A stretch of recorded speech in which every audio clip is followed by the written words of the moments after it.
আপনারা কি বানাবেন সেটাই ভাবছেন? পৌষ পার্বণ তো চলেই এলো। এরকম যদি খুব সুন্দর যদি রসবড়ার রেসিপি যায়, প্রতিটা রসবড়া কিন্তু রসে একদম ফুলে গেছে, প্রতিটা রসবড়ায় রস ঢুকে, বাড়ি বড় থেকে বাচ্চা থেকে খেতে সবাই পছন্দ করবে। একবার বানিয়ে দিলে কিন্তু বারবার বানিয়ে দিতে বলবে।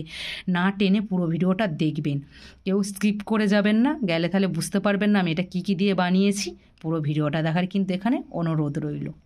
নমস্কার বন্ধুরা, আমি রাখির রান্নাঘর থেকে নতুন একটা পর্ব দেখার জন্যে সকল বন্ধুকে জানাই ধন্যবাদ। আজ আমি আপনাদের সাথে শেয়ার করব রসবড়া রেসিপি। রসবড়া তো আমরা পৌষ পার্বণ তো চলে এলো, আর হাতে আর 2 দিন টাইম আছে। আমরা তো অনেক রকমভাবে বানিয়ে খেয়েছি। একবার আমি যে পদ্ধতি দিয়ে বানাই, একবার সেই পদ্ধতি দিয়ে বানিয়ে খেয়ে দেখবেন, অসাধারণ খেতে লাগে। একবার হলেও কিন্তু পুরো ভিডিওটা দেখার কিন্তু অনুরোধ রইল। কেউ কিন্তু স্কিপ করে যাবেন না, গেলে কিন্তু বুঝতেই পারবেন আমি কি কি দিয়ে বানাচ্ছি। পুরো ভিডিওটা দেখবেন। এখানে আমি বিউলির ডাল নিয়ে নিয়েছি 200 মতন এটা বিউলির ডাল। ভিজিয়ে দিয়েছি 3 ঘন্টার মতন ডালটা ভিজিয়েছি। কি সুন্দর ফুলে একদম খুব সুন্দর ফুলে গেছে ডালটা।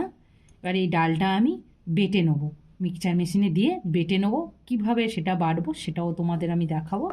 ডালটাই সাইডে আমি সরিয়ে রাখবো। এখানে আমি জল নিয়েছি বাটি করে, একদম অল্প জল নিয়েছি, একদম উষ্ণ গরম জল। উষ্ণ গরম জলের মধ্যে এখানে দেবো আমি 10 টাকার দামে দুধের প্যাকেট নিয়েছি, 1 প্যাকেট দুধ এখানে দিয়ে আমি গুলে নেবো। দুধটা কিন্তু ভালো করে গুলে নিতে হবে। দুধটা কিন্তু আমি ভালো করে গুলে নিয়েছি। 10 টাকার দামের 1 প্যাকেট দুধ হলেই হবে।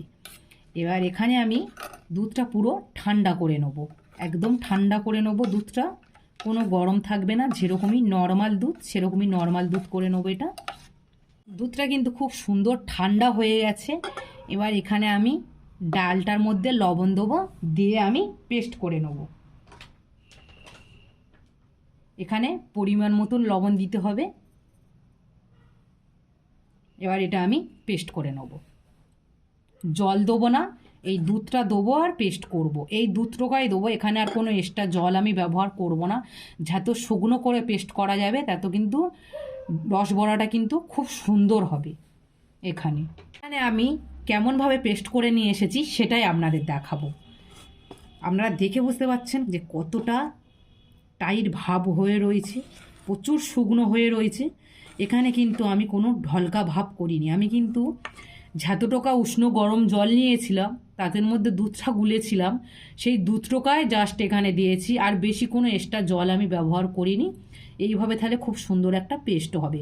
আপনারা একটু চেষ্টা করবেন যাতে এইভাবে একটু পেস্ট করার জন্যে। এবার এটা আমি ভালো করে ফেটে নেবো। এটা এবার আমি ভালো করে ফেটে নেবো। আপনারা চাইলে এখানে হাত দিয়ে ফেটে নিতে পারেন, হাত দিয়ে খুব সুন্দর ফাটা যাবে। আমি এটা দিয়ে ভালো করে এটা আমি ফেটে নেবো। ঝাটকন না ফুলে ডবল হয়ে যাবে না, ততক্ষণ না কিন্তু এটা আমি ফাটবো। আর এই পেস্টটা কিন্তু ডালের পেস্টটা কিন্তু খুব সুন্দরভাবে যেন মিহি হওয়া চাই, মিহি হলে তবে কিন্তু ভালোভাবে রসবড়াগুলো কিন্তু হবে। এইভাবে আমি ভালো করে ফেটে নেবো। অনেকে রসবড়া খেতে পছন্দ করে না, একবার এইভাবে বানিয়ে দিয়ে দেখবে, আপনি তো সে চেটে খাবে, এত সুন্দর খেতে হয়, খুব সুন্দর স্বাদের হয়। শুধু এখানে শেষ নয়, এই রসবড়াটা বানাবো আরও একটা উপকরণ আমি এখানে দেবো, সেইটা দিলে আরও কিন্তু স্বাদ এখানে বেড়ে যাবে। এখানে কিন্তু আমি খুব সুন্দর করে ফেটে নিয়েছি, একদম ডালটা একদম খুব সুন্দর করে ফাটা হয়েছে এখানে। এবার এখানে আমি একটু জলে ফেলে দেখাবো ডালটা আমি কেমনই ফেটেছি। অল্প করে হাতে করে নিয়ে নিয়েছি।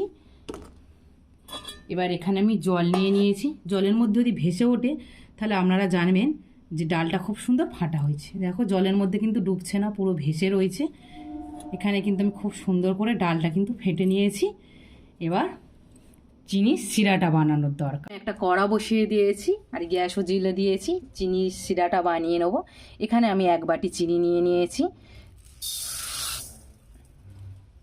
1 বাটি চিনির জন্য এখানে আমি জল ব্যবহার করব 1 বাটি। কড়াটা আমার গরম হয়ে গিয়েছিল। 2 বাটি।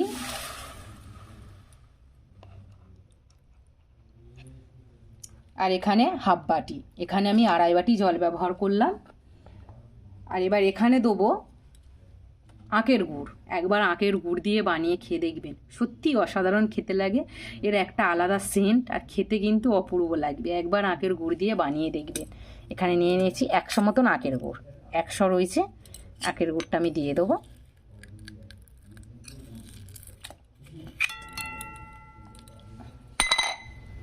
এখানে কিন্তু 200 চিনি, 100 আখের গুড়, মানে টোটালে তাই 300 মতন মিষ্টি গিয়েছে, আর 200 ডালের জন্যে, আর আড়াই বাটি জল। মাপটা কিন্তু ঠিক থাকলে রসবড়াগুলো কিন্তু খুব সুন্দর হবে। এখানে আমি 3টে এলাচ ফাটিয়ে নিয়ে নিয়েছি। এবার গ্যাসটা কিন্তু এখানে জোরে থাকবে, জোরে দিয়ে এখানে আমি চিনিটা পুরো গুলে নেব।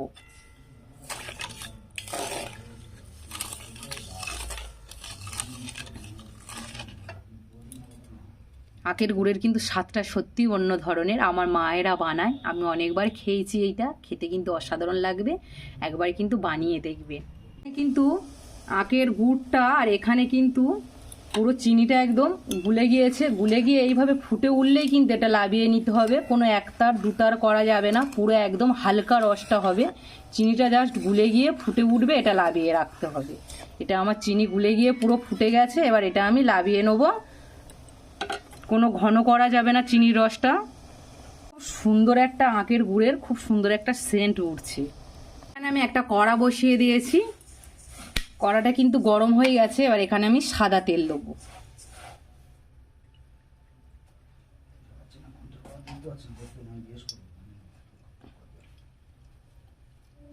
সাদা তেলটা একটু বেশি করে দেবো।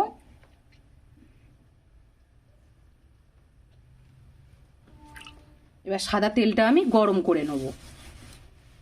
কিন্তু খুব গরম হয়ে গেছে, এখানে পুরো গ্যাসটা জোরে দিয়ে তেলটা গরম করে নিতে হবে, নিয়ে মিডিয়াম আঁচে দিতে হবে। গ্যাসটা মিডিয়াম আঁচে রেখে বড়াগুলো কিন্তু আমি ভাজবো। এখানে এখানে আমি বড়াগুলো এইভাবে ছোট ছোট করে দেবো।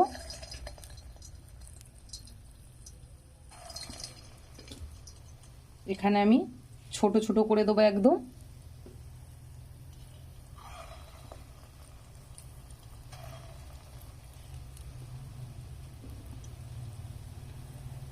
আপনারা আপনাদের পছন্দ মতন বড়ার শেপ দিয়ে নেবেন।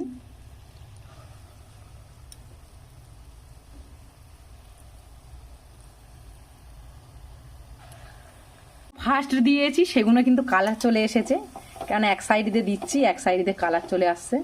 এবার এইভাবে আমি আস্তে আস্তে তুলে নেব, খুব সুন্দর করে এখানে আমি উল্টে বেল্টে নেব।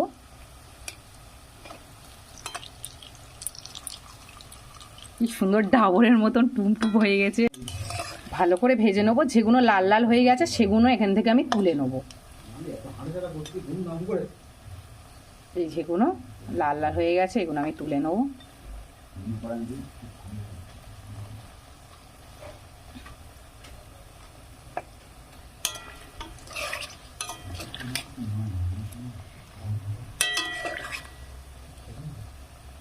এই একটা একটা করে কি সুন্দর লাল লাল হয়ে গেছে, এগুলো আমি তুলে নেব। তুলে নিয়ে একদম টানা রসের মধ্যে দিয়ে দেবো। এখান থেকে নিয়ে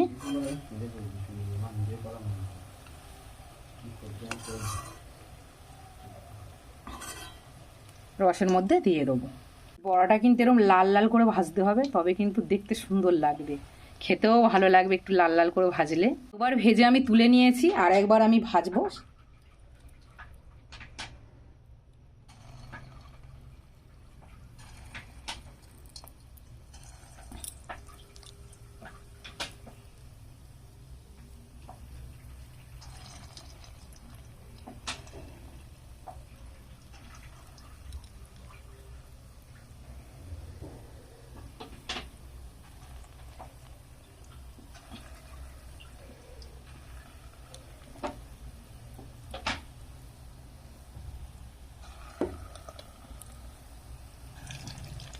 এবার এরকমইভাবে আমি সবগুলো ভেজে রেডি করে নেব।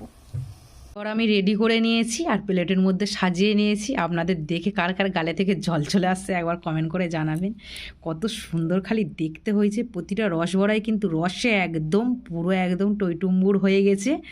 আর অবশ্যই কিন্তু বন্ধু বান্ধব সবার সাথে শেয়ার করবেন, তারাও এই খুব সুন্দর একটা রসবড়া রেসিপি দেখে ঘরেতে বানাক।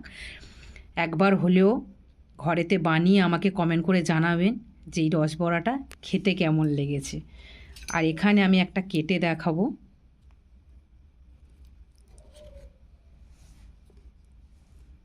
পুরো রস একদম, রসবড়ার মধ্যে রসটা কি সুন্দর প্রবেশ করেছে দেখে বুঝতে পারছেন কত সুন্দর হয়েছে। পারলে আমার চ্যানেলটাকে আপনারা একটু সাবস্ক্রাইব করে নেবেন আর বন্ধু বান্ধব সবার সাথে শেয়ার করবেন। আপনারা পারলে একটা লাইক করবেন। ভালো থাকবেন, সুস্থ থাকবেন। টাটা বন্ধুরা।